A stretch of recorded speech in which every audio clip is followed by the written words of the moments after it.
আসসালামু আলাইকুম everyone, welcome back to my channel. কলেজের ভাই বোনেরা, আপনারা কেমন আছেন? আপনাদের দয়া ভালোবাসা অনেক ভালো আছি। কাছে কিংবা দূরে আপনাদের প্রতি রইল অফুরন্ত ভালোবাসা ও অভিনন্দন। কথা না বাড়িয়ে ভিডিওতে চলে যাবো। আশা করি বরাবরের মতো ভিডিওগুলো আপনাদের যদি অনেক ভালো লাগে তাহলে ছোট করে লাইক কমেন্ট শেয়ার করে সর্বদা পাশে থাকবেন। আর যারা নতুন তাদের প্রতি রইল অনেক অনেক ভালোবাসা। আর যারা আমাকে সাবস্ক্রাইব করেছেন তাদের প্রতি রইল অনেক অনেক ভালোবাসা। সব কিছুর সাথে আপোষ করা যায়, কিন্তু প্রশ্ন যখন নিজের আত্মসম্মানের তখন আর আপোষ করা যায় না।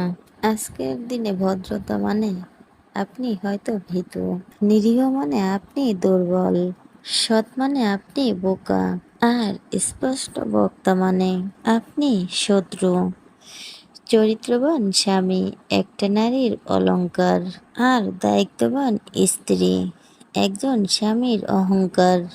মানুষ একসাথে থাকার চুক্তিবদ্ধ হয়েও বিচ্ছেদ করে, অথচ পাখি সঙ্গী হারালে উপবাস করে মরে।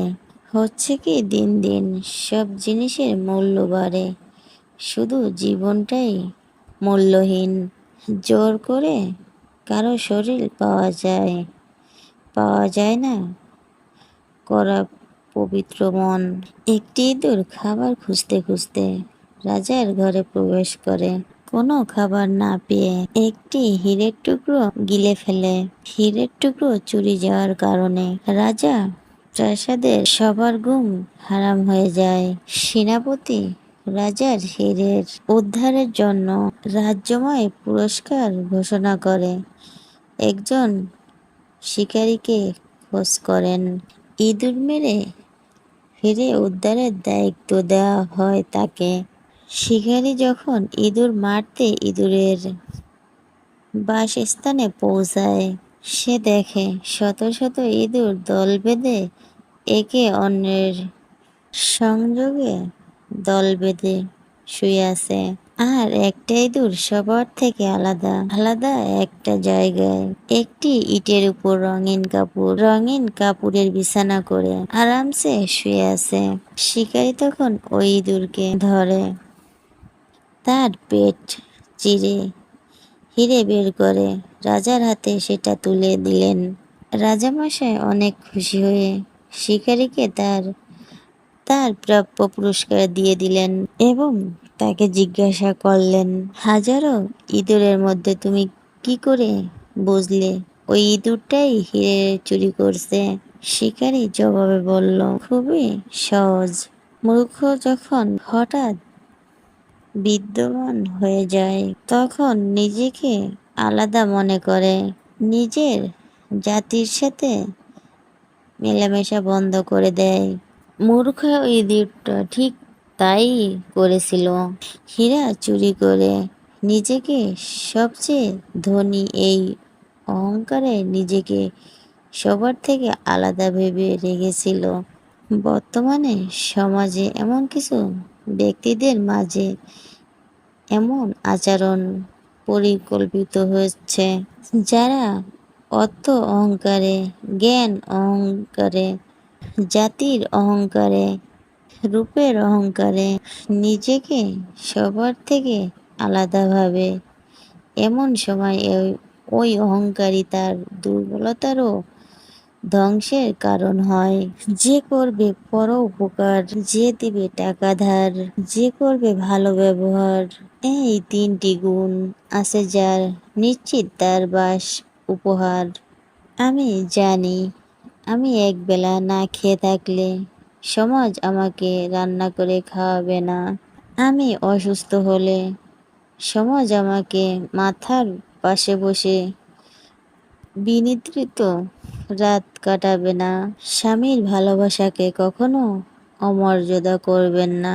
জীবনে 80% সময় তিনি আপনার পরিবারের সুখের হাসি ফোটাতে তিনি গাধার মতো খাটে।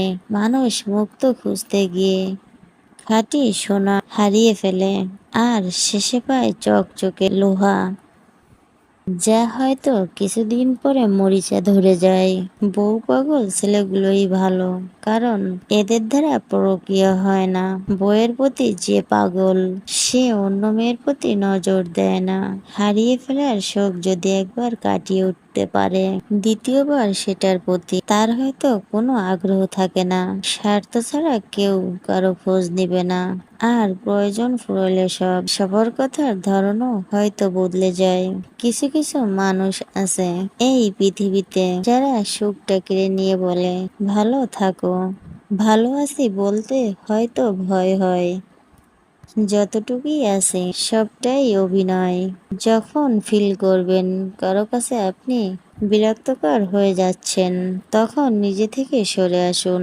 এটা আপনার দায়িত্ব। আমার ভুল আমাকে ধরিয়ে দিন, অন্যদের নয়। কেননা সংশোধন করলে হয়তো সেটা আমিই করব, অন্যরা নয়।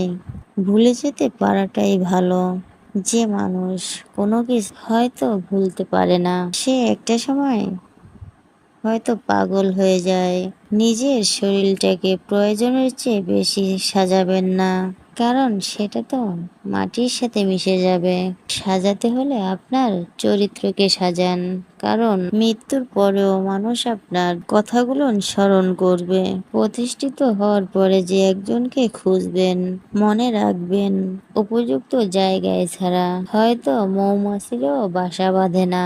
জীবনের সবচেয়ে বড় ভুল কাউকে না চিনে না জেনে কারো সাথে সম্পর্ক তৈরি না করা। আমরা সেই জাতি 200 টাকার চোরকে হয়তো গাছে বাঁধি, আর 2000 কোটি টাকার চোরকে হয়তো আমরা স্যার ডাকি। গভীর রাতে হয়তো সবাই প্রিয় মানুষের সঙ্গে চ্যাটিং করে না। কেউ কেউ এমনও আছে যে পুরনো এসএমএস গুলো দেখে আর ভাবে মানুষ কত সুন্দর বানিয়ে গুছিয়ে মিথ্যা কথাটা বলতে পারে। একটি পুরুষ তখনই কান্না করে নিজের জীবন বাজি রেখে পরিবারের জন্য কঠোর পরিশ্রম করে, অথচ তাকে বোঝার মতন কেউ থাকে না। তাহলে সবাই ভালো থাকবেন, আর ভিডিওগুলো আশা করি সবাই দেখবেন। আপনারা কে কে কোথা থেকে আমার ভিডিওগুলো দেখছেন অবশ্যই কমেন্ট করে জানাবেন। আর আপনারা কোন জেলা থেকে, কোন শহর থেকে সাবস্ক্রাইব করছেন সেটাও আমাকে কমেন্টসের মাধ্যমে জানাবেন। আশা করি পরবর্তীতে আপনাদের নামগুলো আশা করি বলবো। সবাই ভালো থাকবেন, সুস্থ থাকবেন। আল্লাহ হাফেজ।